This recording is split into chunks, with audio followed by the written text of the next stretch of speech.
What's up and welcome back. Today we have a lot to discuss. We've got some Final Fantasy XVI to go over, some news that could be happening from some very renowned people. We're also going to be talking about FireSprite Studio and what's going on over there. We've got some new bonus secret offerings for this PS5 update that we got that people didn't know about up until recently. And lastly, we're going to talk about some God of War Ragnarok. Now let's get started with this Final Fantasy XVI update. So this comes from the Twitter handle at Famitsu_Hayashi, and it says Hironobu Sakaguchi and Naoki Yoshida will be live streaming a special talk. The program, sponsored by the Tokyo Game Show, will be distributed by Famitsu, and we have planned the first dialogue between the two broadcast is Saturday, October 2nd. We will talk about the charm and potential of RPGs looking forward to. This is for TGS 2021. Now, why is this important and why am I talking about Final Fantasy 16?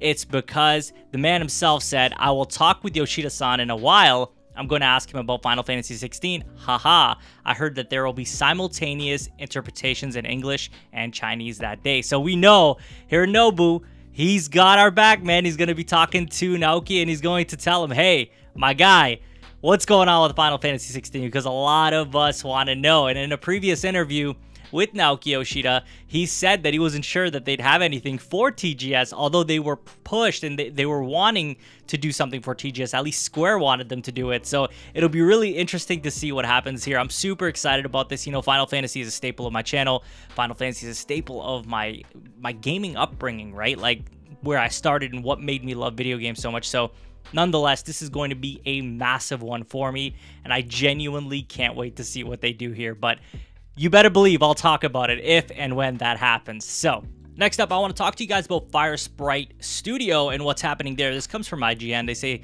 FireSprite, a UK-based game developer recently acquired by PlayStation, is hiring a writer for a new narrative adventure AAA title. And a job listing posted on their website, FireSprite is looking for a writer for the development of an ambitious, unannounced AAA title. The job will require the writer to create compelling character and story.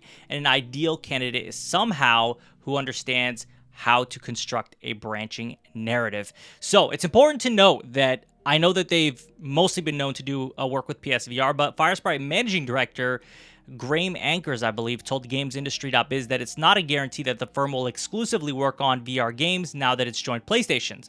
And in quotes, the philosophy that we have is to really innovate and create on any platform, whether that's VR or non-VR. So they're not really committed to just VR, right? And that's kind of the expectation that we had, that they were going to be able to do whatever they wanted.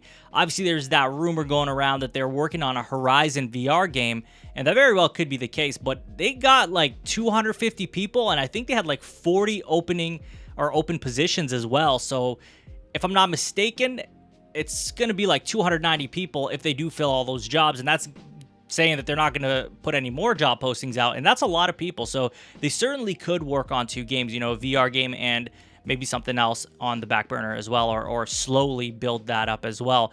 Nonetheless, I'm super excited to see what FireSprite does. Obviously, a recent acquisition for PlayStation, so they're going to really want to show what they got. People are going to have a lot of expectations for a PlayStation acquisition, like a new one, and what really makes them special and what makes them tick will be interesting to see for sure. Now, next up, I want to talk to you guys about this update, this firmware update that brought some secret boosts to it. I'm calling it secret because nobody really knew. This was something that Digital Foundry accidentally stumbled upon. So the update also boosted the performance of the PS5, bumping up frame rates around 3 to 5% in games like Control and Devil May Cry 5 Special Edition, and likely others. Obviously, they're not going to be able to test every single game out to see what happens, but the ones that they came across are performing better, and that's crazy to think of when you see what a firmware update can do. Now, the PlayStation 5 is still in its infancy, right? It's a very early on out there. We know that over time, developers, whether it be third party, first party, second party, are going to learn to use this hardware in different ways and really utilize it. And this would obviously go for the Xbox Series X as well. And this is something I'm really looking forward to, because like we start off this generation, we see what they can do.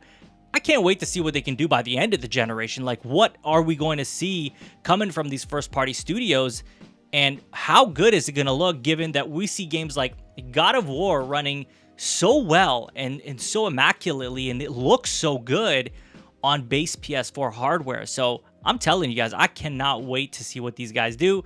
And I mean, even second party and third party is going to be exciting as well. Obviously, we've seen some good stuff already, but the future is very bright with gaming. I'll tell you that much. That is for sure.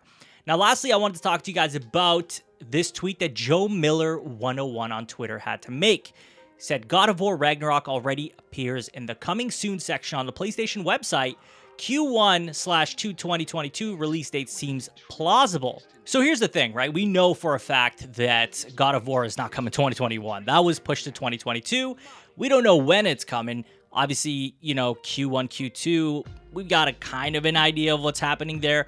Do I think God of War is going to drop in there? I don't know that it would drop in Q1. I highly doubt it'll be Q1. We already got Horizon dropping. We got Forspoken dropping, I think. So we got a lot coming out. I don't know that they're going to want to pack all of that in there. Q1, Q2, yeah, so Forspoken comes in Q2. And we got a lot of other stuff coming as well. So honestly, I hope that we see it at least not tail end of the year, just because I really don't think Sony likes to do that. I feel like they usually like to launch their games before the holiday season. You know, they breathe a lot better, given that they're not going to have those Battlefields, the Call of Duties, the sports games. Like, as much as we may not be fans of them, there are a lot of people out there who are fans of them, like people who don't watch videos on the internet or research gaming as heavily as the people who view this channel do, or myself. So definitely a packed time of the year that Sony seems to shy away from, which makes sense. So I think God of War Ragnarok, it's probably going to be Q2, Q3, most likely. I just don't see it coming in at the tail end of the year. But nonetheless, I know it's coming 2022. This game will not get delayed again. And if it does, I'm sure it'll be for a good reason. We saw how good God of War Ragnarok looked in that trailer. So, you know, I mean, we have full faith in this studio. At this point, I'm not out here going to question what Sony Santa Monica does. I have full faith in them. I think they're doing a great job. A lot of people think they're doing a great job, so it's not just me. But this is it. This is all I have for you guys in today's video. I mean, it's a short one for sure, but there's a lot of good information here. I think Final Fantasy 16 TGS 2021 is going to be huge. I think it's going to be huge for PlayStation. I think it's going to be huge for RPG fans, JRPG fans. We have a lot that's going to be announced. I can just feel it. I know that this is going to be a TGS that we remember, and I think FireSprite is going to have a lot on their hands. With a team that big, I think they're doing a lot, and I think that people are going to expect a lot from them. And I think this PS5 firmware update has been great. And lastly, I do think that God of War Ragnarok will definitely get a release date in 2022. The naysayers may say that this will get delayed again, but I highly doubt that. Let me know what you guys think in the comments. As always, if you have not subscribed already, please hit that subscribe button, hit that notification bell to get notified about all my upcoming videos, and hit the like button. It helps the channel a ton. You can follow me on Twitter and Twitch. Links will be in the description. And share this video with a friend. I will talk to you all on the next one. Take care.